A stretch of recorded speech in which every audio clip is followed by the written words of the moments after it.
Good afternoon, everyone.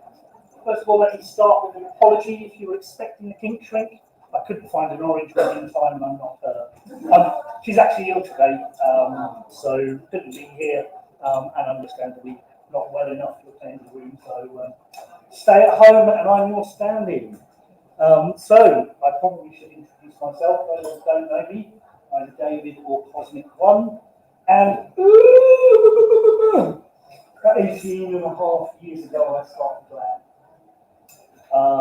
and have been running it ever since.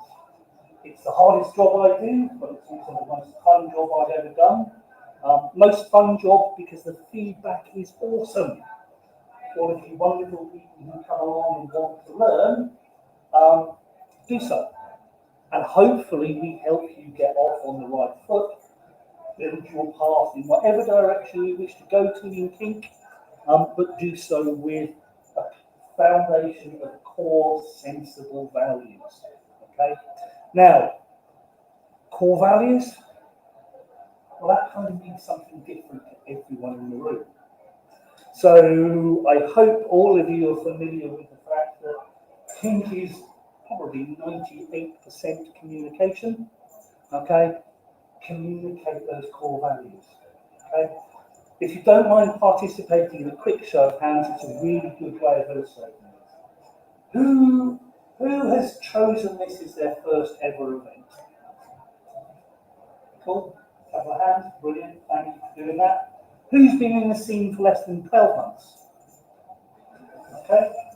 Who's been in the scene for less than 2 years? Who's been in the scene for longer than 5 years? Keep your hand up and put it down if you've been in the scene for less than 10 years. Been in the scene for less than 15? 20. Okay. But the point there is to illustrate to you that this is not a normal distribution curve. We didn't have an even number of people and a classic bell curve distribution. It was very much heavy on new people and lighter on long-standing members of the community. You kind of expect that with every community, to be perfectly honest, but you notice it particularly with kink. Now, that's because some of us come to kink for different reasons. Not uncommon for someone to be introduced to a client partner, okay? Which can be great. You've been sitting there quietly thinking, oh my God, I want to spice things up a little bit, and the new partner goes, hell yeah! Then it works. But actually, that's not how everyone finds it. Some people would say, I've been kinky from an incredibly early age. I know how, I have. Some of my first memories were sitting on top of the climbing frame with a bag of sweets going, beg for the new bastards. Now you understand why I'm a big advocate for teaching consent amongst minors. Because I knew that dynamic was interesting to me. I knew that I really got my rocks off on it, but I didn't really understand consent. Okay? So thankfully, I realised that my proclivities were slightly unusual, and I kept them quiet. And I kept them quiet for as long as I could, till my early teenage years. And then certainly by the time I went off to university, I was a lot more open about it, and I was actively recruiting people who I thought were probably kinky as well. Thankfully, in those days, it was kind of the tail end of the first wave of the goth movement. So anyone wearing black was a good bet that you could try and chat them up. But you've got to understand that these are days before the internet. There was no FetLife.com, InformedConsent.com, Bondage.com, Fab Swingers, or whatever the hell you want to call it.com. So actually people found it a lot harder to communicate. Okay? It ended up that people would put adverts in the back of contact magazines, okay, and have a little PO box address, and you'd get your post once a week, and you'd be sifting through to try and work out what was appropriate and suitable. And just like FetLife nowadays, I'm sure 90% of the posts we opened was, Dear Mistress, Can I worship at your feet? It clearly says master is allowed, so I don't understand what that's going on there. But it was a complex time. The Polaroid dick pics. Yes, Polaroid dick pics.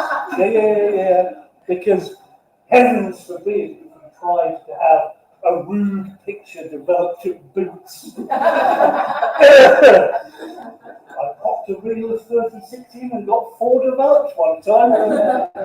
But there we go. Instant cameras certainly made it easier, and then obviously the digital imaging revolution. Oh my God, I can send you a 500 KB picture of me. Blow it up, hopefully pixelated, I look like something out of a Picasso drawing. But there we go. But the point of this is the world has moved on and changed and become a lot easier. Since LAM started in 2006, you've never had to wait more than 30 days, 31 days, to have another set of workshops. Because that was part of the thing that started us, was that at that time there were no workshops in London. Why do we need workshops? Well, how many of you only just started? Not fair for those that remember it a few years to say, oh, well, you should have come earlier, shouldn't you? It's all your fault. It's not. It's just time. There weren't suitable venues, and therefore a key part of the event was to have those educational workshops to teach people the basics. Now, about 9.5 years ago, it was actually the month before the London Bridge terrorist stabbing. We had a healthy mental practices workshop with Tincture. And we'll be honest, there was a lot of shit and crap going around in the community at the time, and we wanted to have a central voice of reason to try and get people thinking about things in a more ethical and correct way. It was originally only supposed to be a single month's workshop. Because, you know, you get everyone together, we start the ball rolling, it spread out, and the community will help fix itself. They're actually some of the most popular workshops that we've ever done.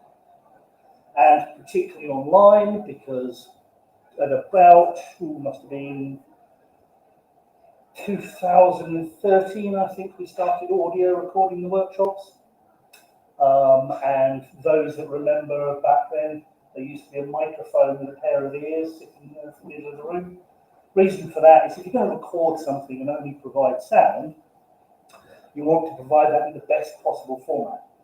So an ASMR or audio sensory meridian response microphone, you pop your earbuds in, you close your eyes, and it literally feels like you're in the room. You can hear the air conditioner going on in the background. And as I move across the room from side to side, the sound would follow with it.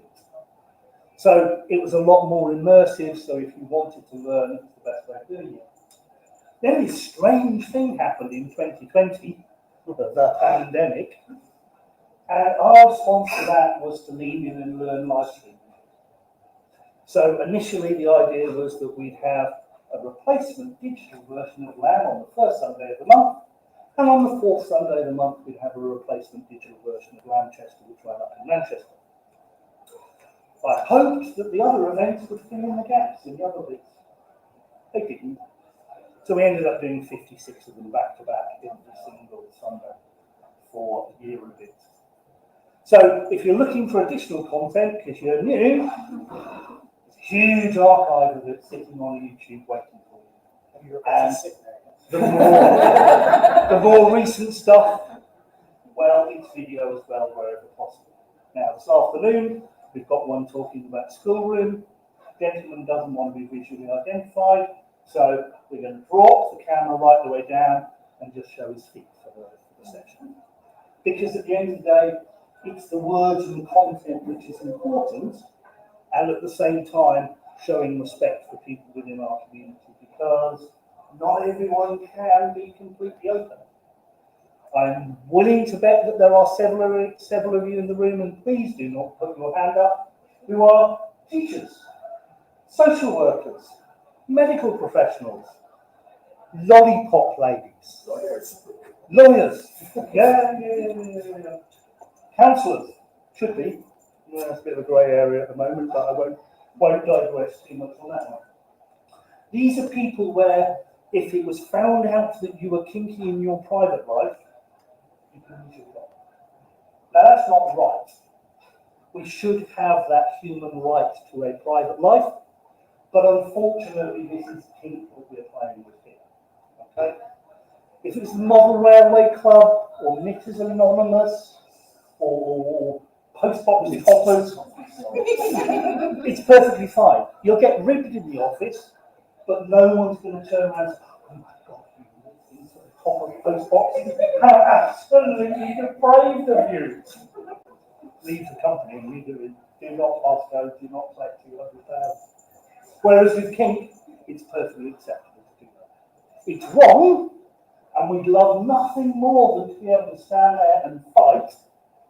But the problem is there aren't enough of us who are prepared to stand up and have our names blasted across the television sets in order to make that point. I'm still waiting for it to be allowed to be put on my CD. And equally, we are officially the red-haired stepchild of the rainbow community. Okay? Because there isn't a K in there for kink.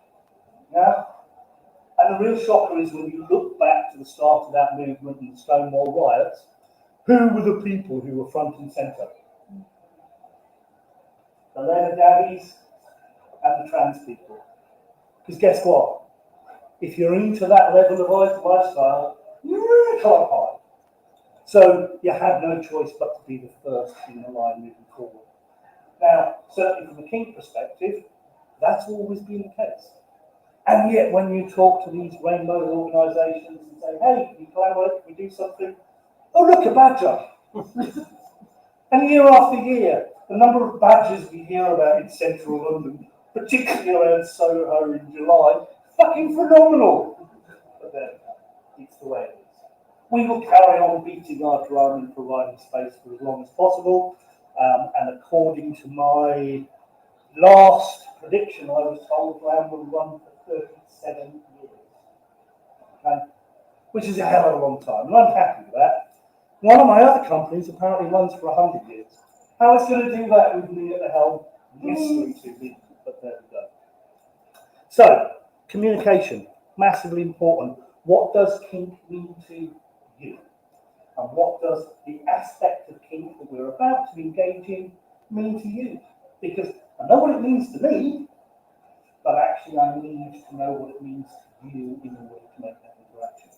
Now the problem is, as a society, we're all far too used to having these conversations under hot breaths and making sure no one else around can see or hear, etc.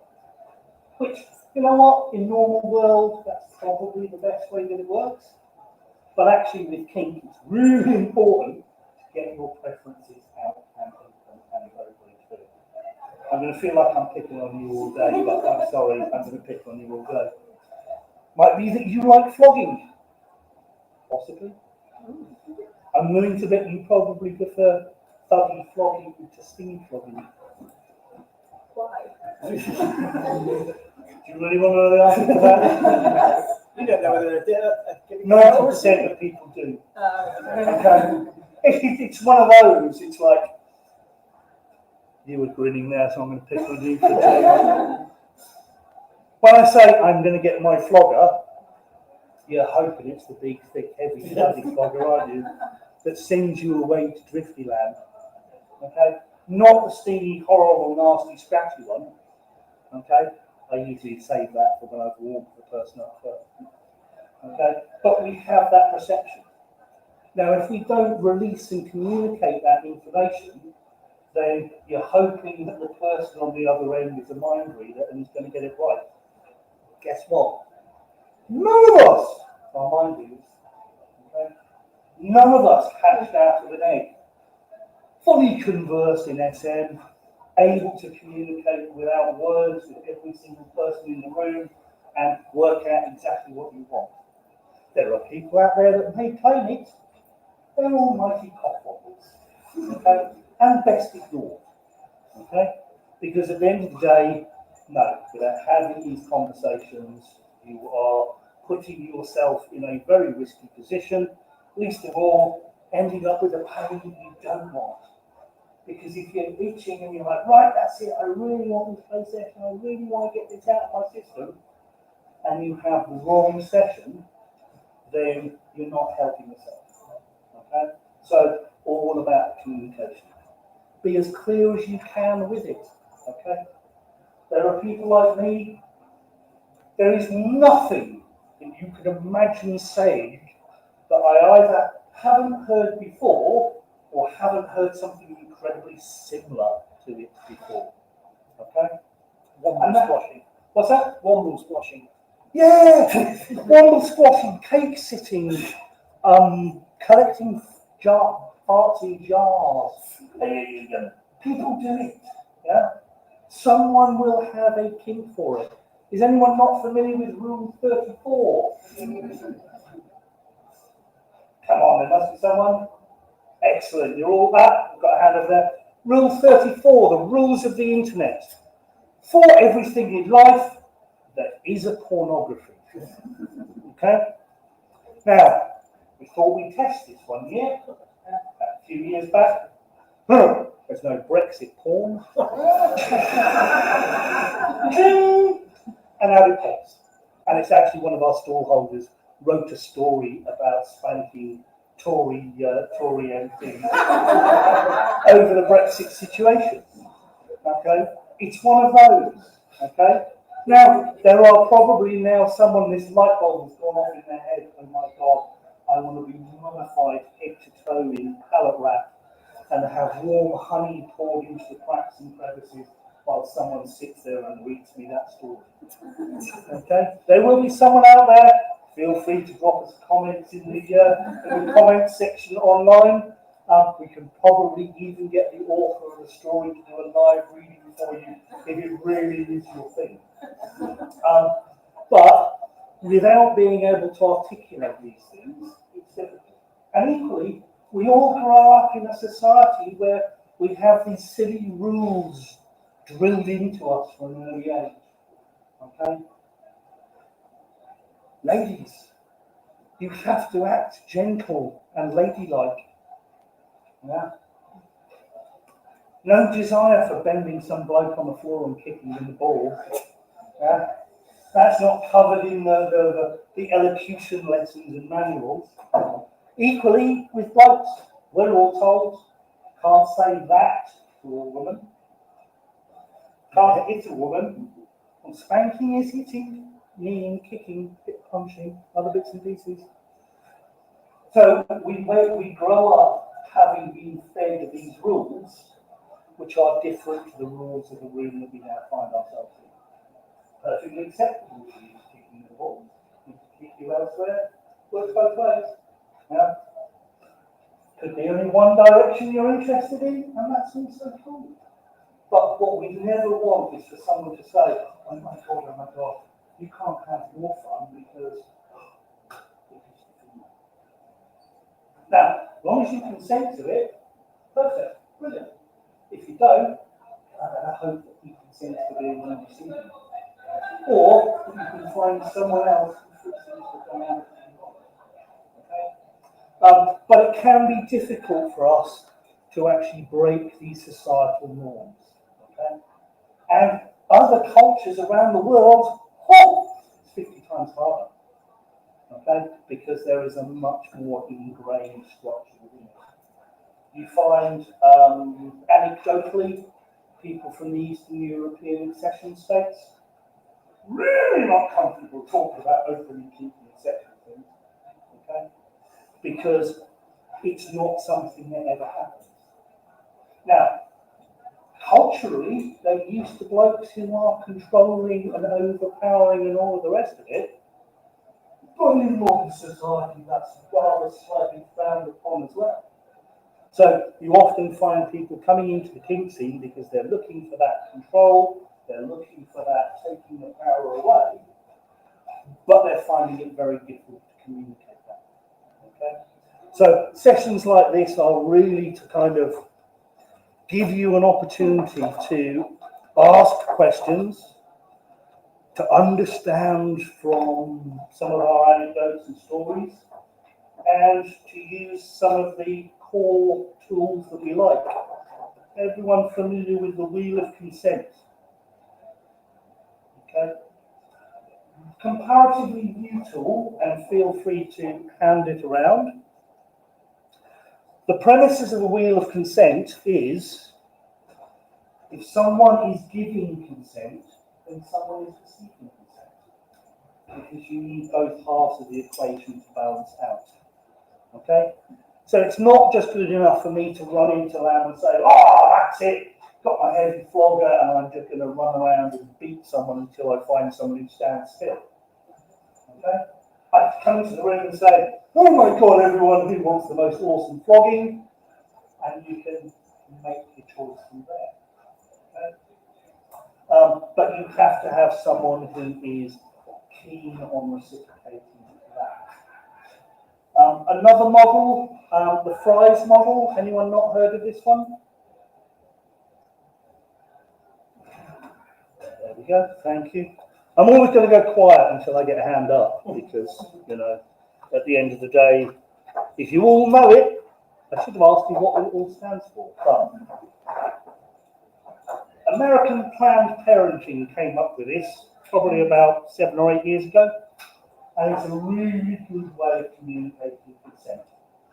So, the F, freely given. I'm not twisting your arm, am I? Good. Then consent can be freely given. I'm not coercing you.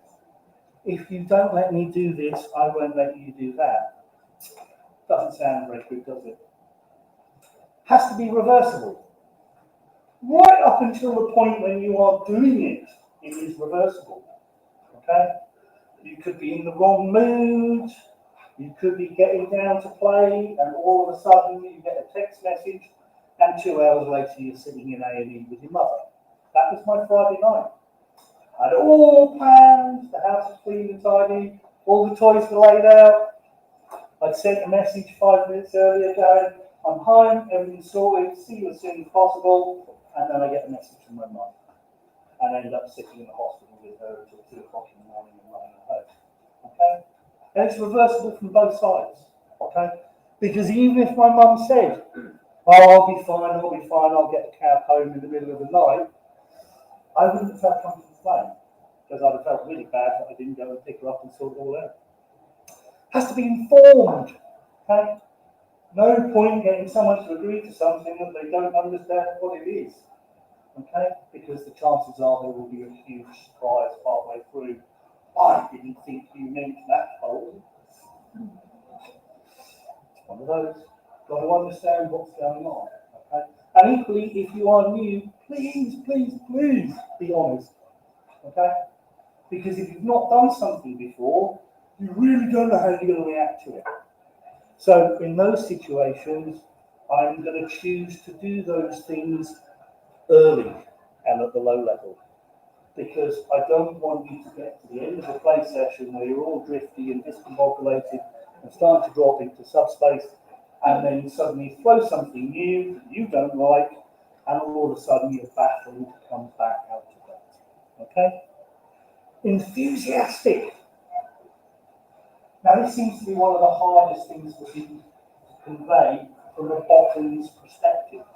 Tops find it really easy. Oh my God, I want to flog you, I want to tie you up. Okay, that's enthusiastic consent. Now what I'm looking for back is, hell fucking yeah, I want to be tied up. Okay? If I'm not getting hell yeah, well, no, you know, okay, maybe. That's not enthusiastic consent. Okay? And sometimes it can feel like you're pulling teeth trying to get people to communicate these things, but they will reach a point when they overcome the blockages where they're able to say, yeah, tie me up and baste me like a Christmas turkey. It does go the other way. You do get some very, very enthusiastic submissives who will borderline pester people. There is that, but I think as the overall, we need to encourage better communication rather than toning down the very over-eager beavers. Okay?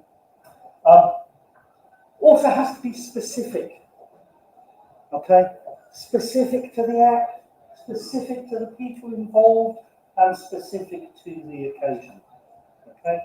Now, it's not good enough to say, "Do you remember that lamb in September 24 when you agreed to let me tie you up? Well, I know it's 5 years later, and I'm snatching you off the street into the back of my black van." No, it's not specific. Okay? So I encourage people to start play sessions. If you can't play again, to just check in and reconfirm. Are you cool with the things we did last time? And you might go, "Yeah, for the most part, but this time, possibly leave out the oil painting of the Archbishop of Canterbury in his pet Alsatian." One of those. Be specific about it. Check in, make sure you're Very specific, isn't it, as well? Did you hear about the torture session I did with someone who was completely blindfolded and it was kind of torture and humiliation thing? That's how you take Rick Astley constantly. I know it was better than that. Blindfolded, being tickled, tormented, discombobulated with various different stimuli. Rest of the room could see who was on the picture. Boris Johnson. Back before he got elected, as it was just considered that irritating cockwomble. So I'm constantly badgering with a blindfold on. Who is this person? What do they mean to you? Whipped off the blindfold and just descended into absolute hysterics. Because the rest of the room had kept the secret and were egging her along to see what was going on. Okay? So specific. Okay? Now, the Forest model works fantastically well for general play. For some reason, people who do rope bondage don't seem to always be very good at firing flies. Okay? More problems with wandering hands and roping people than you care to imagine. Okay? Now, I personally believe it's because potatoes are not their carb. Okay? So we came up with the rice bowl. Okay? Because it ties in more with, the pervasive Oriental and Far Eastern cultures within rope bondage. So, rice, I know. Responsibility of all parties. Okay? Be very clear about that. I'm great at tying people up. I love it. Everyone says how comfortable it is and all the rest of it. Okay? I will occasionally get it wrong. Now I have to expect you to appreciate and understand that so that you actively engage in the risks, because it's both of us. I'm going to do my best to make sure that nothing goes wrong, but you know what? We live in a world where accidents do happen. So we have to understand and accept that this is a more dangerous activity than stamp collecting. You might get the odd paper cut, but actually you can get nerve damage with both. Okay? So if you don't accept that moving into it, you shouldn't be playing to start off with. On a category, rope is one step down from waterboarding. Yes. Risk profile. Well, right. I'm doing a workshop on rope next month about fun rope. Okay? Yes. And it's a difficult one for me because every time I try and explain this, I always sound like I'm just running a bunch of people down. I'm not. Okay? There are two schools of thought on rope. Okay? One has a much higher risk profile than the other. Okay? And the moment you start off by tying someone's hands behind their back like that, you are entering a very risky zone. Okay?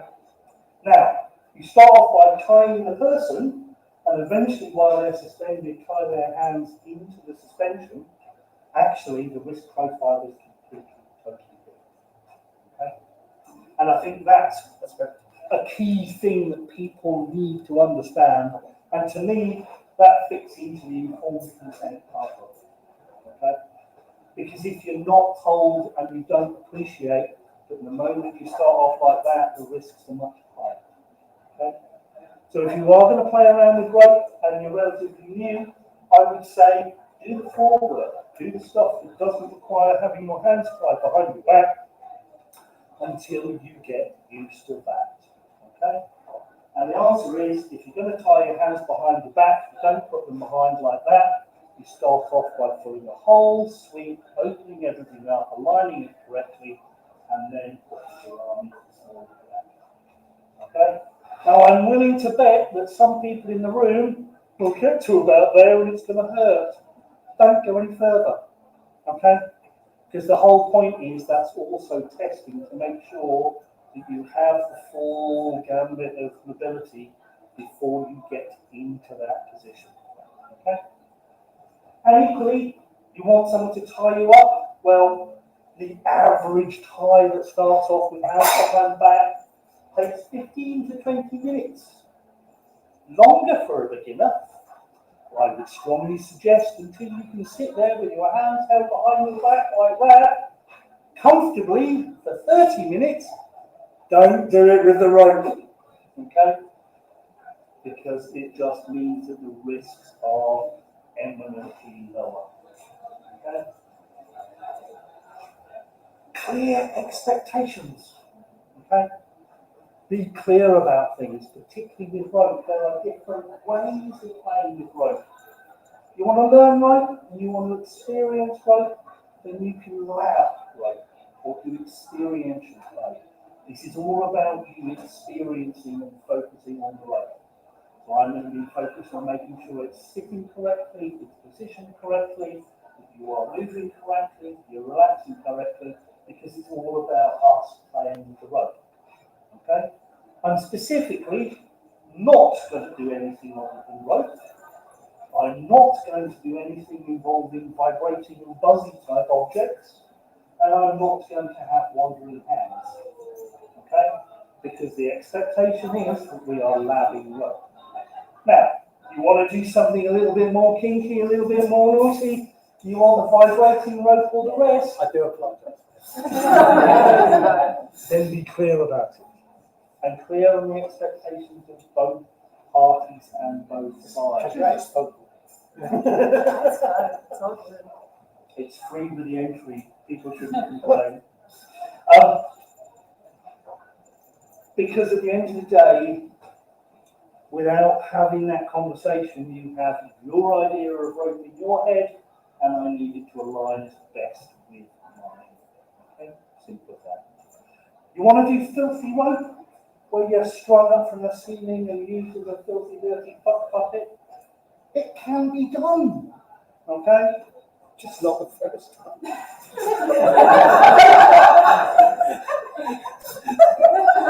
Shouldn't be the first time. I'm going to go as far as that. I can't say can't be the first time because I know I've done it in the past. But there we go. And equally, there are times and spaces and places. Okay, the Lamb Aftermarket Party, not the place to be suspended and fucked. The woods down in Kent at O&I, definitely the place to be suspended and fucked. Okay, because the two spaces allow different rules, different configurations. Okay, and finally, be explicit about what you're doing, what you're enjoying, what you don't enjoy. Okay, because if you're one of those people that says, "Oh my God, I love all rope, it's just amazing." Someone like me is going to come along, put a blindfold on you, get a hank of coconut rope, the most itchy and sadistic stuff on the face of the planet, and I'm literally just going to spend the whole the next 2 hours just scratching you to death. Okay? Because for me, when someone makes that kind of statement, I love it all, there's nothing that you can't do that I'm not going to like, that little devil goes on in my shoulder. Go on, you want to. They said anything, and they did say anything. Where's that black? Yeah, exactly. And the same goes to the impact play. I have no limits. That's not very sensible thing to say. Because I will threaten to put you on the spanking bench, drop the top down on the car, and go driving along with a paddle at about 30 miles an hour and clip your arse off with it. Or take a run up with something nice and heavy. Okay? Because we all have different limits. Okay? And you have to match those expectations and be as clear and as explicit about it as you can. The more you want to push and go off to norm, and remember that normal distribution curve is not the world we live in. It's rather skewed. There are a few of us with grey hair and grey beards that have been around for far too long. As a result, we like to do more unusual things. Sorry, everyone. Yeah. I like hanging people upside down by their ankles and using them as flower pots or vases. It really is. Particularly if you get a whip out and just start and destroying all the flowers and they're falling down and the smell of the pollen is coming up. It's absolutely awesome to do. But it's not everyone's cup of tea, understandably. Okay? It's one I mention regularly because it's not many people's cup of tea. And I live in hope that, one of these days I finish the workshop and someone goes, oh my God, that hanging upside down. So, All my friends call me the vase. and if you're into humiliation, nothing finer than petrol station carnations. Okay. Cheapest flowers going. Absolutely, because you just got to keep ratcheting and adding that extra level. The time I did it with a nice, beautiful bouquet of bird of paradise flowers, etc. Most people in the club just didn't notice. They didn't appreciate it as much. A pair of shocking orange chrysanthemums, and oh my God, everyone saw the logic of that. £10 worth of botany hanging out of her bits. Shouldn't we be enjoying that? No. Apparently, the orange flowers were all out a couple of months later. But there we go. So, we've covered a little bit about communication, we've covered the Fry's model, the Rice model. One thing I like to do, and you might see a few of these on my profile on the website and other places, is keep a timeline. Okay? Because if you imagine that this is kind of a journey that we're all starting off on, having a record of it is a really good tool. Because it means you can refer back, you can see, you can keep yourself updated, and also after a decade or so, it starts getting a bit grey at times. Okay, so having a record of when you did things means that I can just say, oh yeah, let me tell you what the date of that was. And I can look at the chart like that and go, oh yeah, that was Sweet Torments. That was somewhere prior to 2008 and after 2003. Okay. It would have to be too close. Yes. And in fact, we bought a lot of the furniture when the place closed because they had a really good kit. And did anyone come to the after party last month? Cool, the rest of you are in for a good night this evening. Okay, so the thing that made Sweet Torments highly unusual was A, the quality of kit, and B, the fact that the furniture was, most of it was on the outskirts of the room with a few pieces down the middle, and then tables and chairs. So it was like an immersive movie dinner theatre experience, where basically you could be sitting there and someone could be doing needleplay not 2 or 3 meters away from you. And it was perfectly fine for you to sit down and eat your meal or drink your beers or whatever while this person was playing. It was that really crazy environment. So we did something similar for the after party here. 2/3 of the room next door is dedicated to play and London furniture. There's a rope across the other half of the room, and that's where the hoi polloi can stand and watch. Okay? And that means that there is space and priority for those that want to play, because at the end of the day, has anyone got enough room in their house for a spanking bench, a suspension frameless, and handy cross? You're not having a spare kit. Okay? Well, I'm right on my own, I meant for the other room. Oh, okay, yeah. And it's one of those, we don't have the space in modern living to be able to say, oh my God. I have to admit, it's why I bought the house, because it had a cellar instead of buying it. Okay. But that's not in central London, is it? No. There you go. SE18. Yeah. I'd love to have a cellar.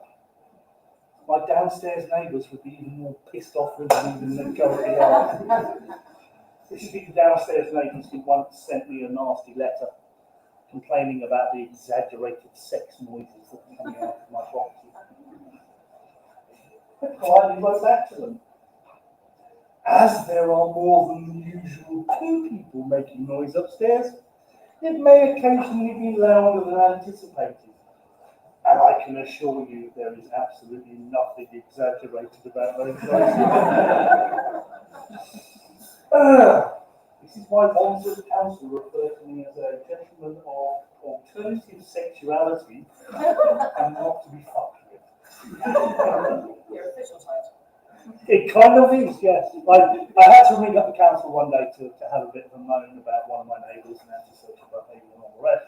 They said, oh, you're that one. Well, they said, which building? Gave the name of the building. Which flat? Gave the flat number. And the response was immediately, oh my God, from down to the front door.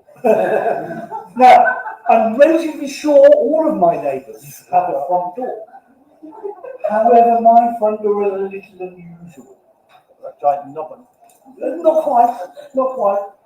I have a huge, massive, winged, fire-breathing dragon made out of balsa wood that literally looks like it was breaking through a 6-panelled glass window. In the background, there are the famous sights and scenes of Battersea, including Power Station, with flames coming out of the top of it. Because if you're going to do it, you do it properly. You're understating it. Absolutely. Now, it turns out every single person on the council's housing team comes around to take a selfie outside my front door. Because it's the best front door in the whole borough. So yes, if you want to make noise and upset your neighbours and get away with it, modify your front door. Make it as scary looking as possible. Because the neighbours who occasionally come up, you and your simple worshipping devil. And I'm like, for God's sake, this is 2020. I thought the Salem witch trials was a couple of 100 years ago. You know, even if I was a Satanist practicing Wicca, I have every right to do so, you know, religious freedom.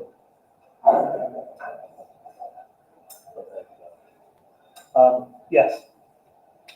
Bless their little cotton socks. So,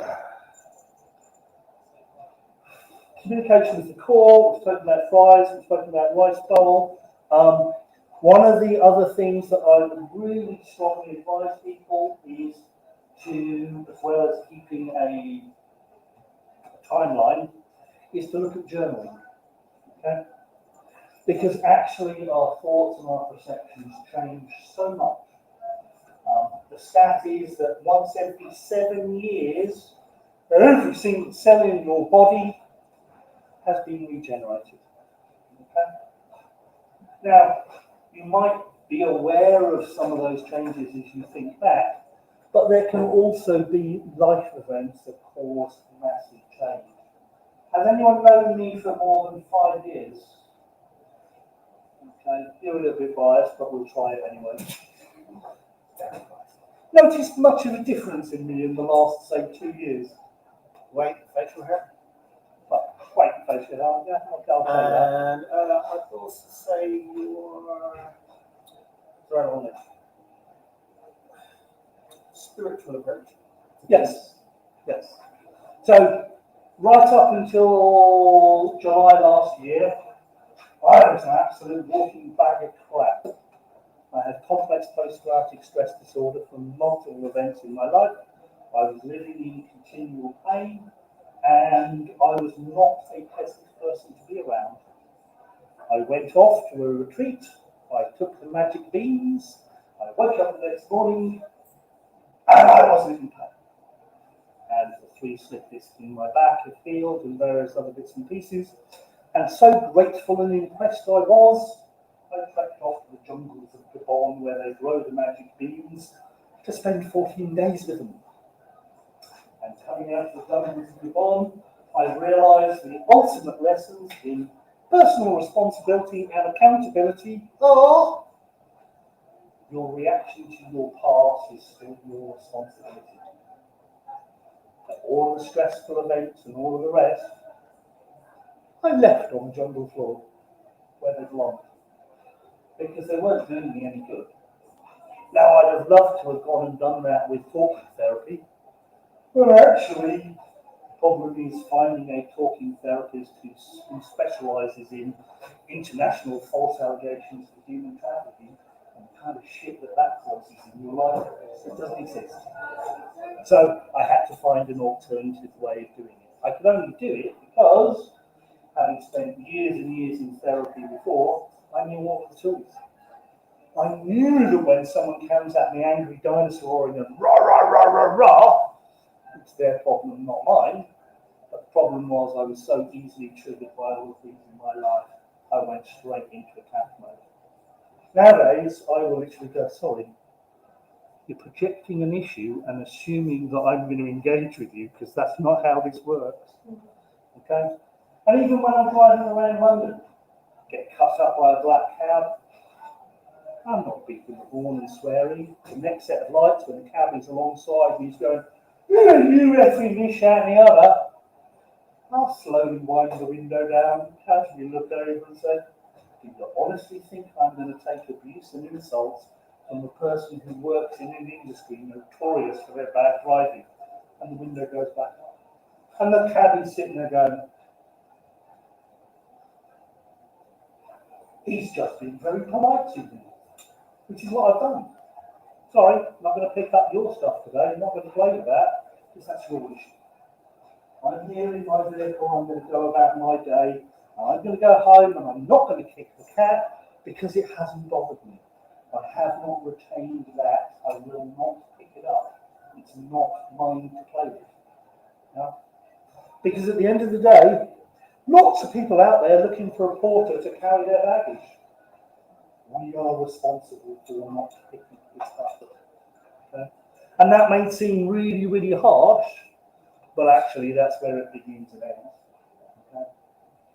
I hope that many of you can learn that lesson without having to go through the trauma that others tend to have to go through to pick it up, but that's actually what workshops like this are about.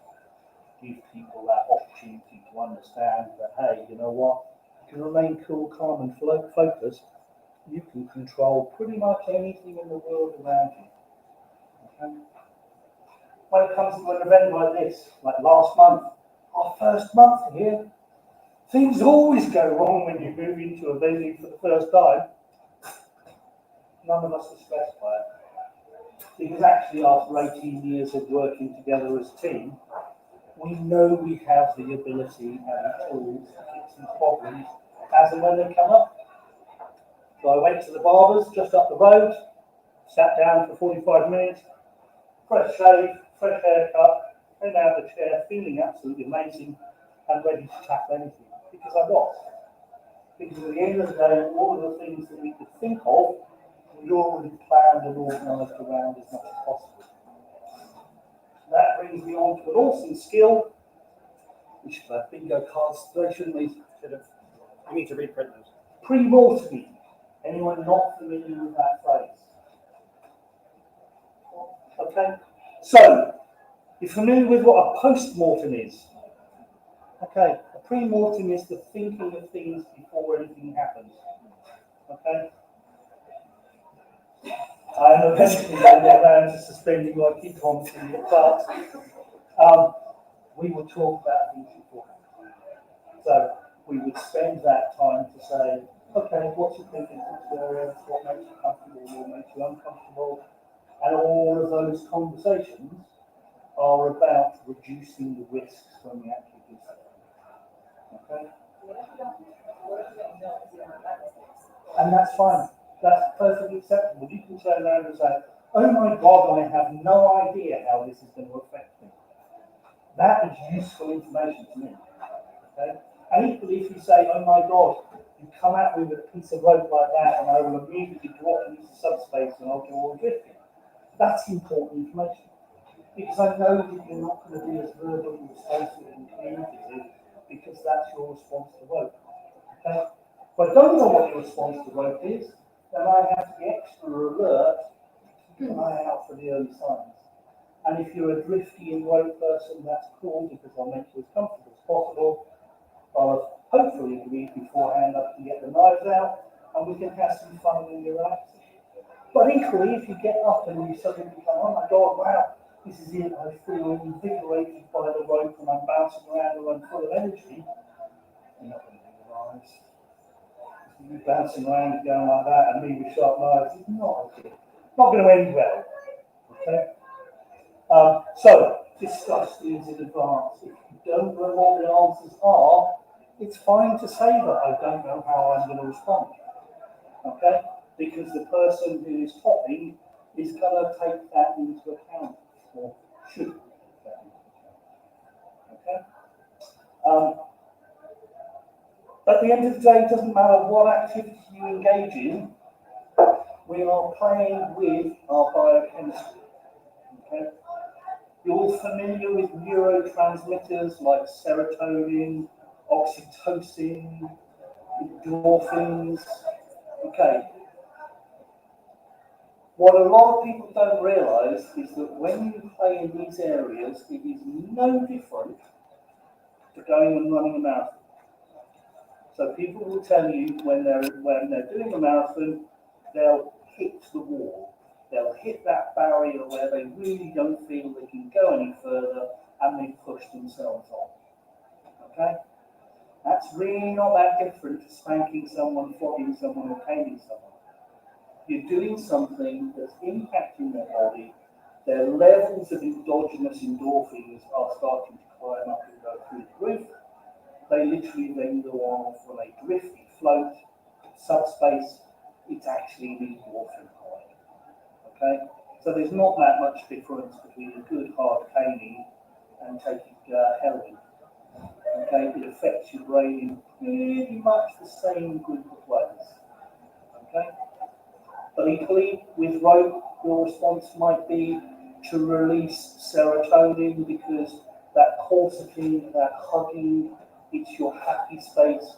You were a swaddled child, and you don't even realize that that swaddling built connections in your head that says, when I'm wrapped up and held, I'm safe.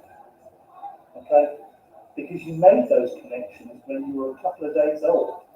Okay? They weren't even conscious things, but as an adult, you can exploit that. Okay? And not everyone does the swaddling, corseting, drifting with rope. There is a range of responses. Okay? And particularly when you don't know what yours is, then that's where you need to spend the time to find people who will play with you correctly, will hold the barriers for you that you don't know how to hold at the moment, and once you've got more experience, then those barriers and holding them will become a lot easier. Okay? Equally, if you are new to this, please understand there is a BDSM checklist out there. It's got an increasing number of things on it. There is no prize for completing that checklist first. Okay? You might be hell-bent on a mission to do 10 of them a weekend with the intention of being completely ticked everything off by the end of this decade. No unicorn is going to jump out of the cupboard, shitting glitter and farting rainbows to give you an award. Is there porn for that? There will be by tomorrow afternoon. It's one of those. Okay, one of the worst things that I've seen over the years is people who jump into these things too quickly. Okay, and this is where I'm going to come back around to the distribution curve again.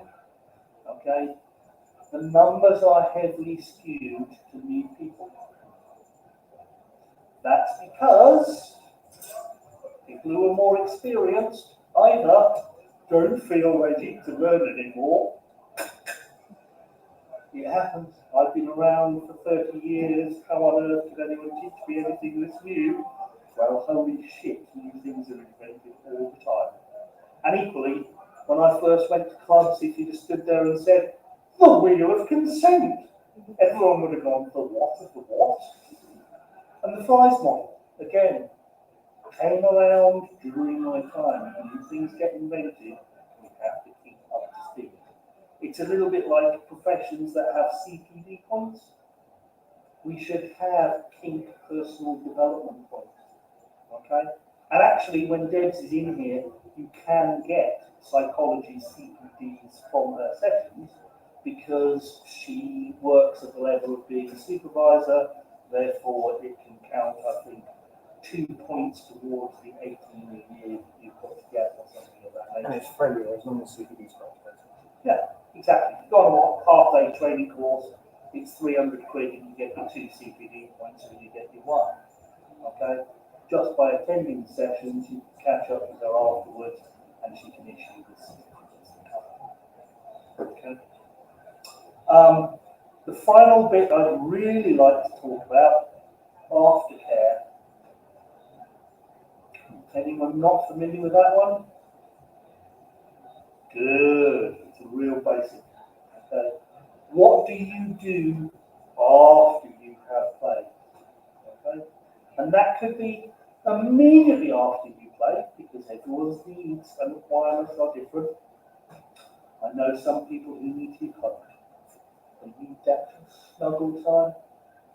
I have another friend, I love playing with her.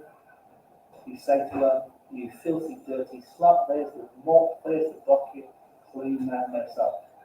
Because if I go to hug her or I'm nice to her, it brings her out of the headspace that she's been enjoying. Okay?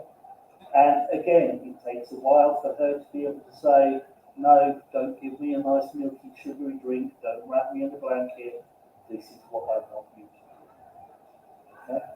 Because if I'd have done the opposite, I'd get a flea in my ear as soon as she was ready to do so. Okay? And again, that's her needs and requirements. Think about what your needs and requirements are. Communicate those needs and requirements before you start playing. Because it's perfectly acceptable if you turn around and say, oh my God, I drift very deeply, and 3 days later I find myself in a real funk. I need you to be prepared to answer a text message saying that I'm okay within 3 to 5 minutes. Okay? And if that's a requirement, thank you for communicating it. I can't play to that. Because in 3 days' time, I might be in a business meeting and I can't stop what I'm doing because you need a gentle reminder that you will be okay and this is just your metabolism crashing down. Because the wonderful thing about our bodies is when we overproduce something, it turns it off. So we don't produce the natural endogenous levels anymore. As it starts to reduce in our body and go down over hours to days later, it doesn't turn on before it gets to a deficit.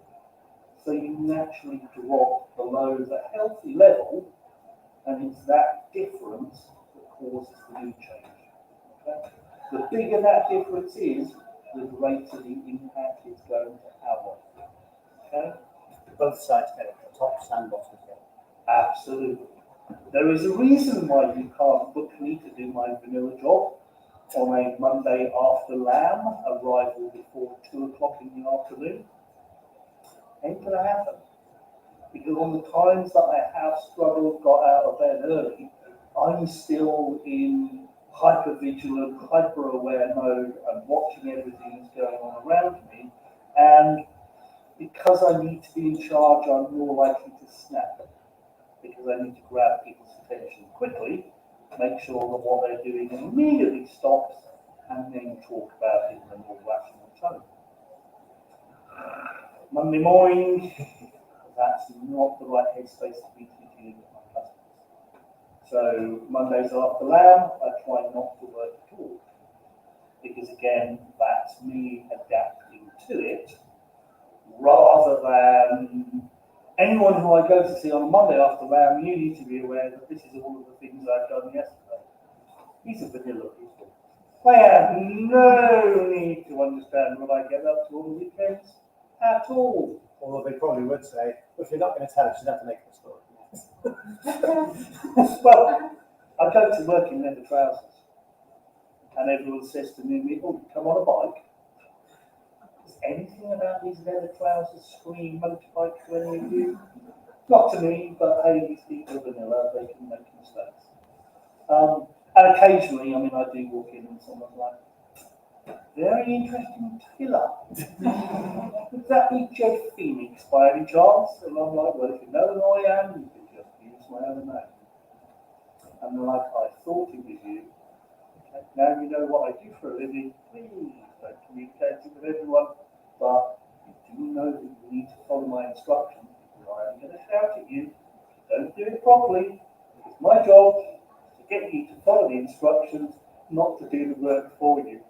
And people are just like, "Whoa, oh, right, yeah. 20 years of doing my job. I'm very good at doing my job. I never fail to do my job properly, but my customers continually fail to follow the instructions. So I constantly write my instructions to get them as clear as technically possible, and then have to sign a piece of paper that says, if I don't follow the instructions correctly, I give you permission to shout at me and be rude. Because that way, you know, when they go, "You can't talk to me like this," I go,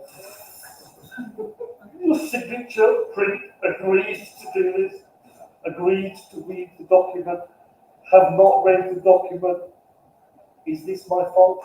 Is any of this actually my fault? Or are we going to come back to personal responsibility and accountability all over again?" There we go. And it helps. The thing that I do in people's homes is an accident that they have inadvertently brought into their homes. So if they can't accept that on day one, then they're going to keep bringing the problem into their home, and the problem appears not to be fixing. So my job is to be tough with people on day one, to be very clear about boundaries, hold those barriers in place, and when they say stupid things like, "You don't understand," I just go, "Yeah, after 20 years of doing this job and having met over 40,000 people, there's no way I can understand this there." And they're like, "Oh, sorry." Let's move on from that one now. You covered opt-in rather than opt-out. Right. Yes, we did fries model. Yeah. Okay. Now, does anyone have a question for me? Now, I know I'm not Deb's, but she will tell you herself I have a rather interesting portfolio of experiences, not only within kink, where I've been an active member of the London kink scene since about 2003. Been running around since 2006. At one stage, I was in a polydynamic with 13 partners.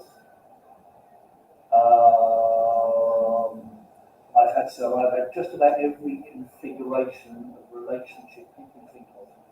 So I've had puppies, I've had kittens, I've had slaves, I've had bottoms. Vanilla marriage. No, not vanilla marriage. No. Yeah, you can keep that one. I'm not going to play that one myself. As long as it involves kink, then I've probably done it if it's applicable to a straight bloke. Does that make sense?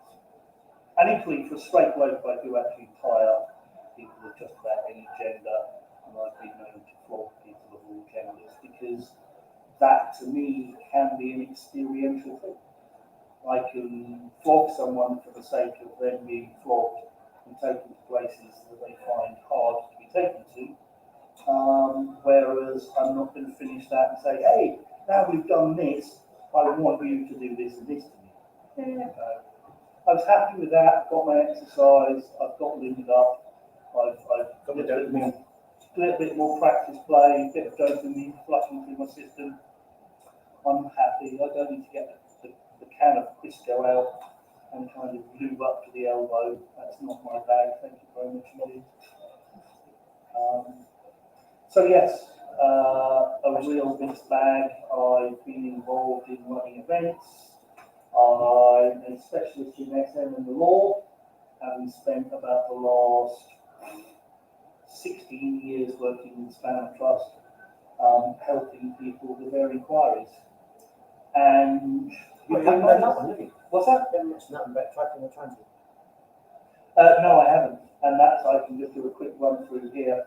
The key pieces of legislation that are connected with SM. The first one is the 1861 Offences Against the Persons Act. Now, bearing in mind that was written at a time where if you scratched yourself and the scratch was more than, let's say, half a centimetre deep, there was a good chance that it will amputate the limb in a week or two's time. So, very different world, and as a result, you cannot consent to a mark which is considered to be greater than trifling and transient. Good luck getting the Home Office to tell you what trifling and transient actually means, because when we offered to send them a big portfolio with pictures of people's bruised bottoms, so they could tell us which ones are trifling and transient, they politely said, please don't send them to the post, that would be illegal. So they're really quite evasive about telling us what they're actually playing with that one. I personally would like to see any piece of legislation over 150 years rewritten, because quite frankly, it will be out of date. Debs usually says on that one, I don't know if it comes on that, about the, if you've ever had a love bite, it had actually broken the law, because a love bite is more than trifling or transient. Yes. Scary, isn't it? And equally, if you need to play, you might be there doing a little bit of gentle tap, tap, tap, and 6 hours later, you've got a full-on hematoma or rupture in your arse, because it's the first time you've done it. Okay? So before you realise it, you have stepped into that line by medical default rather than deliberate intent. Okay? Serious Crimes Act of 2015, committing coercive behaviour in a relationship or a family member. Okay? This is best used to classify the cases where one partner has convinced another to engage in SM activities, the other one hasn't liked it. That then becomes the subject of a divorce hearing, and the partner invariably would go, oh, well, you liked it at the time, you were doing role play. Well, if the only way you can get someone to do role play is by making it clear that they're going to be homeless otherwise, then that's not acceptable behaviour. Sexual Offences Act, Section 57. Yes. Was actually repealed in 2015 and replaced by the Modern Slavery Act. I was actually investigated me under that one, because when I allegedly committed my offence was 2004. And I bought someone before LAM started in 2006 and used LAM to purchase the human being and have them shipped around the world. That one's been repealed and replaced by the Modern Slavery Act, which was specifically drafted by an academic who was kinky to avoid accidentally capturing the Kingsters in it. So he wasn't very happy when his legislation was used to come after me, and understandably, I wasn't very happy when that legislation was used either. Criminal Justice Immigration Act, 2008. This is actually the first piece of legislation that LAM works to fight. It's referred to as the extreme porn laws. And this basically states that it is illegal for you to be in possession of an image that involves permanent or disabling injury to anyone's breast, anus, or genitalia. Okay? Now, the interesting thing is there are certain things that also come under that, and for some very obscure reason, the law in the UK does not acknowledge that women can squirt. So as a result, any visual depiction of liquid emanating from that region of the lady is automatically classified as urination and therefore banned in pornography. Okay? And again, it's just one of these really arcane, stupid things where a lot of the laws were drafted at points where the classification of what counts as pornography, I believe with gentlemen, if the penis is more erect than a particular region of the coastline between Cornwall and Devon, yeah, it's not allowed to be shown on film or television. And it's literally that bit at the bottom where it kind of goes like that-ish. And basically, if it's more than that, then it's not allowed to be shown on television. Okay? And that one's a good 70 or 80 years old and out of date. And God only knows what they do. Do they have an overlay stencil that they put on the porn with different amplifications so they can work out? I've never got to the bottom of that. If you do ever run into problems with work connected or with your life connected with SM, please reach out and make contact. Do not accept the duty solicitor. The duty solicitor will not understand the implications of these very specialist parts of the law, and they may advise you to accept a caution. A lot of these offences also include automatic listing on the sex offenders registry, which again, if you're in a notifiable profession, you are not anymore. Okay? So you have to get these things right and get them right from the start. Because unfortunately, it's not a defence to say the duty solicitor was an absolute cockwonger who didn't know what he was talking about, because they're saying the things that are in CPS's favour, therefore the CPS aren't going to allow that to be reopened. Far better to get an experienced criminal defence solicitor with experience of sexual offences. Okay? Because I'll be honest, it took me 3 or 4 years to be able to comfortably talk about pre-trial sex offenders, but they have a human right to be treated innocent until they're guilty. Even when you know they're absolutely guilty of sin, they have that mutable human right. Okay? And a lot of this stuff, when it is thrown at you, it is deliberately thrown at you to isolate you, to disrupt your friends, your network, and all the rest. When they came after me, I would say there's 15 good friends I haven't spoken to since. Because their response was, without even asking me the details, there must be some truth in it, so I'm going to distance myself. And it's like, it's damn lonely at that particular point in time. When you have to speak to your parents and say, oh, by the way, policemen may turn up at the house tomorrow, they got this search warrant for human trafficking. Not an easy conversation to have with your parents. I knew this shit was going to eventually happen to you. See, you should have done what I told you. I did do what I told you to do. I followed your example. You said when we were growing up, if you can help people, help them. The person who accused me, we raised £8,500 for her all-terrain wheelchair.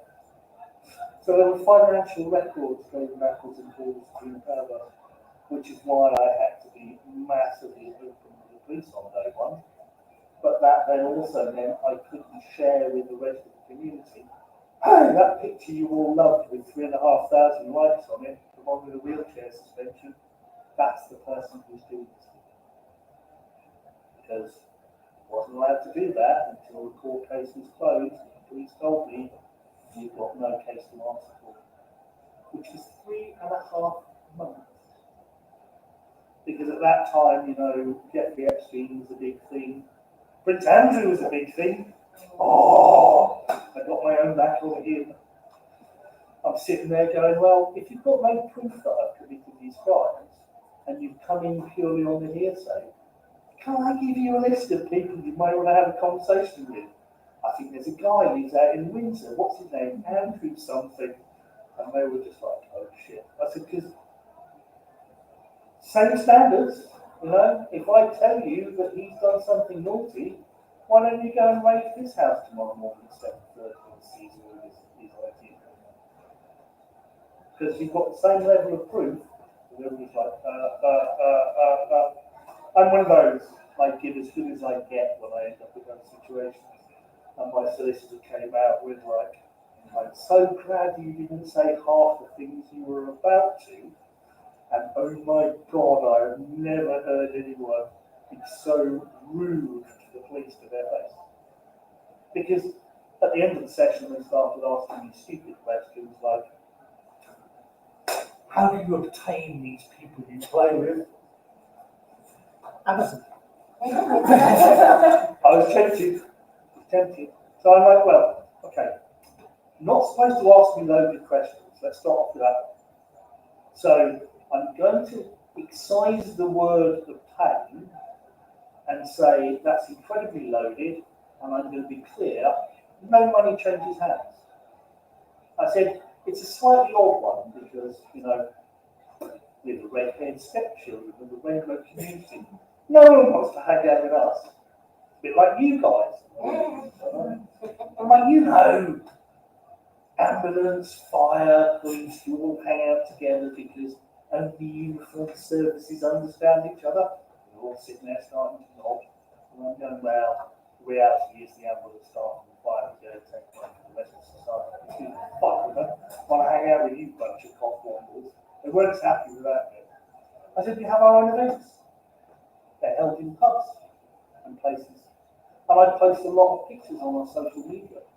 So people will come up to me and go, oh my God, those pictures, they were amazing. Can we do it? And I go, yeah. And can I do this and this and this at the same time? And they go, yeah. And we make an appointment in the diary to make it happen. No money changes hands, you know. It's just, you know, consenting adults doing civilized things or uncivilized things to each other, but there's all agreed and negotiate. And we're missing one off the bottom of that now as of this year, wasn't it? It's the cyber flashing one on January 31st. Oh God, yes, cyber flashing is coming now. The online safety bill. 2023. So 2 years in prison for sending an unsolicited dick pic. Yep.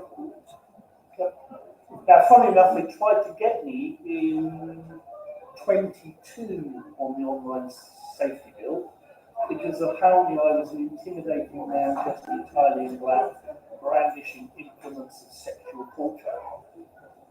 I was, in fact, holding an auction for someone who's passed so that their assets could be recycled by the community. But someone observing the auction, someone sitting 2 seats behind them on the bus, so they obviously couldn't hear what was going on, decided something awful was going on, got off the bus, rang 999. They then traced the person who used their card to scam onto the bus and started haranguing them, claiming that they were going after them for cyber flashing if they wouldn't hand me in. It gets better. They then get pulled in for an interview. They have to go through all of that rigmarole. At the end of it, when it really became clear that there was nothing they were going to be able to pin me on, or not me, they turned around and said, these logos on the top of the banner, sheep, bee, do we think it's anything to do with bestiality? Now, I'd have loved to have been in that interview because I'd gone, bestiality with bees, and you're volunteering? Because I know a couple of beekeepers. We can make this happen. We really can. All we need is one of those little hair clips and a clean inside, fit that to the outside of your cock, and the whole colony will just go in. Wouldn't it be great? Make an amazing photo. Not impressed. Not wanting to play those games. I just wanted to ask, so it must have misunderstood.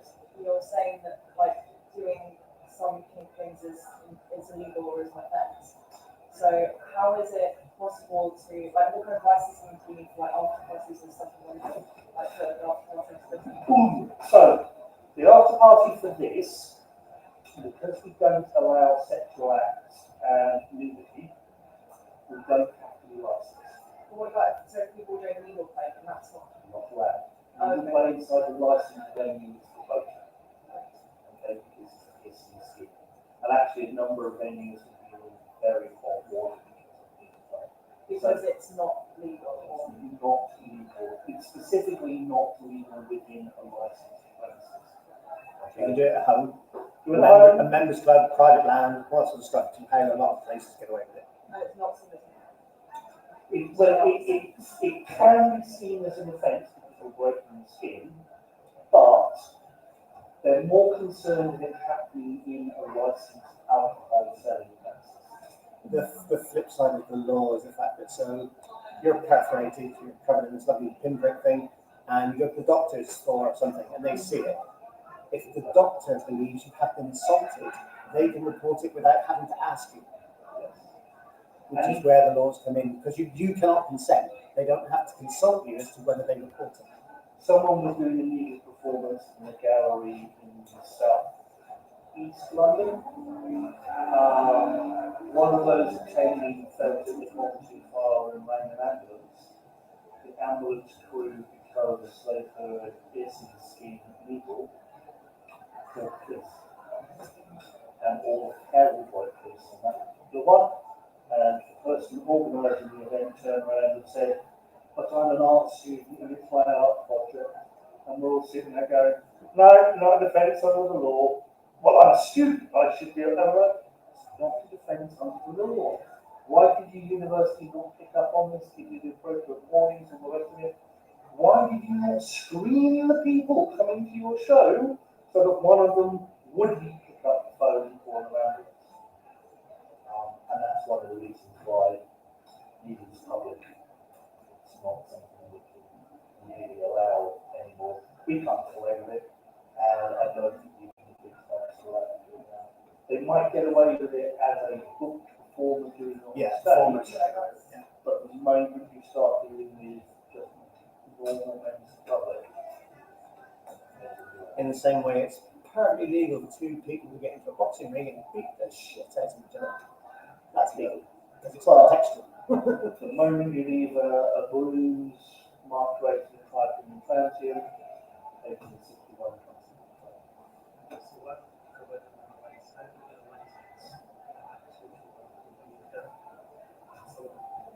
Okay, so the answer is you can't.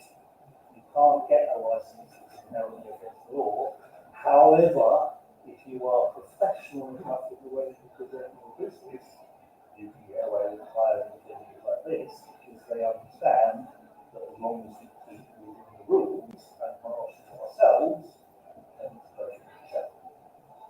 Okay? And funnily enough, we've had battles with county licensing about this venue, not so much about what we're doing, but some stupid cockwombles who tried to write them and complain. Now, being a cockwomble, they wrote to them in a very aggressive fashion and threatened if county didn't stop us, they were going to protest outside and publish the names and addresses of the councillors on a flyer. The councillors felt that was possibly a little bit aggressive, handed it to the police. The police checked in with me and said, "Are you okay with this?" I'm like, "No, I'm not okay with this. This is downright intimidation. It's clearly done to defame me and to remove potential income from the company, which is a civil offence, not a criminal offence. And if they carry on much longer, I'll be asking you to open a case against them." And 2 weeks later, having opened up my email and seen that they copied the NSPCC, various other charities, etc., to the bottom of the email to me, I wrote back and said, "You stepped over the line, do not send me another message, otherwise we'll be on against you." And 6 hours later, the police were waiting for me and said, "If you write to that organisation again, I have no choice but to open a case against you, and you will be pursuing it." And they actually have the evidence that you have broken this piece of legislation. So, And as Cosmic said right back at the beginning, a lot of these are in place to protect human beings from a non-consensual environment. Abuse, domestic abuse, domestic violence, they're all there for those reasons. But because what many of us enjoy, some people don't like impact players, so I mean, but then you're still going to get rope marks, possibly cuff marks, all sorts of fun games, just not into impact play. But it just means because we fall under the same banner, we have to be more aware so that we can have these conversations that Cosmic mentioning with people going, it's a lifestyle, it's a choice. Look, we both fully consent, we've got a record we consent. It's not domestic abuse. I'm not been beaten up. And so that's that grey area, because those laws are good laws to protect you from being abused. But if you're a kinky person, they apply to us. I don't know about internet, so I might be wrong about this. And sorry if everyone else asks these questions, but wasn't there also a law change in 2019 that made a distinction between consensual and non-consensual things in there? So that kind of comes under. Which one did it put in? It was sort of on 2015, but I swear that was. I think it might have been under 2015, but that's where you can't use it as a defence. So yes. There were a number of cases of domestic abuse that went to court where the husband was claiming that, particularly post 50 Shades, that became a very obvious attempted excuse. Because the legislation wasn't consulted on, because for various reasons that bunch of idiots stopped writing out and asking for feedback, we would have been very clear that consensual kink involves the documentation and management of kink and the rest of it. Therefore, yes, abusive behaviour, coercive and controlling within a relationship is not something that we agree to because it's outside the bounds of consent. Now, the law unfortunately has that problem where we might be chatting and you go, oh my God, I want ultraviolence, I want CNC, or the rest of it. You could document that consent, it still doesn't show.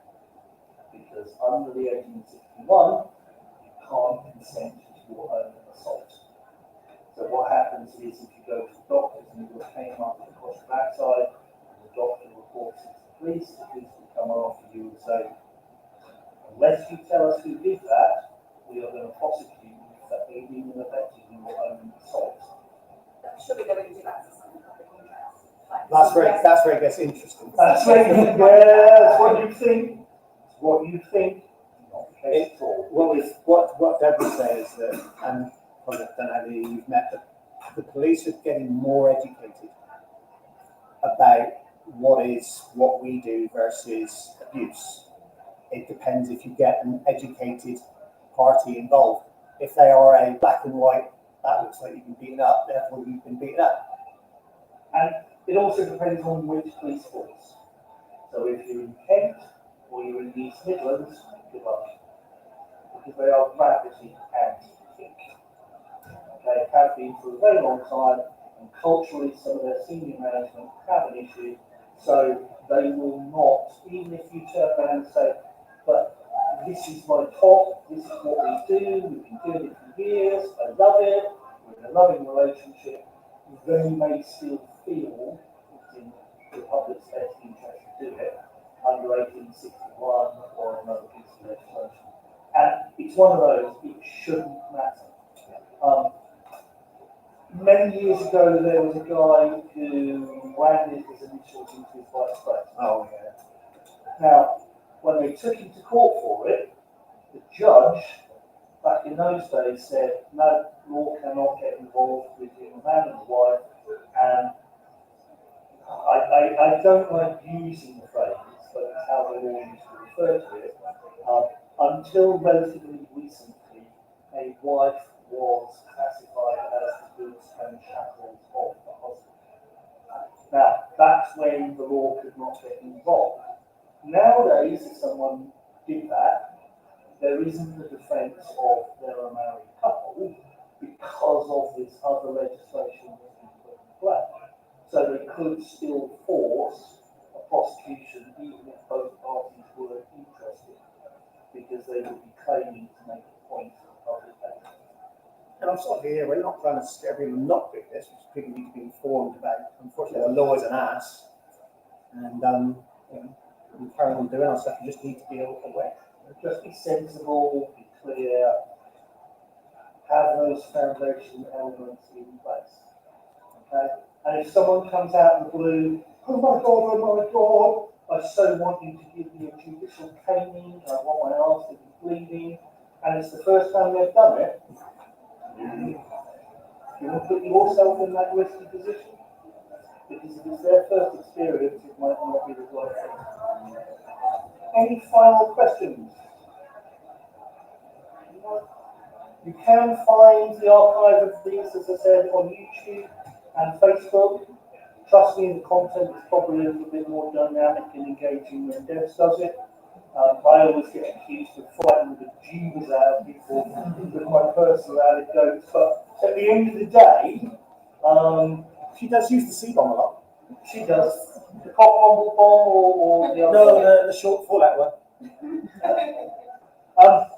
At the end of the day, I talk about these things because I don't want them to happen to any of you. Okay?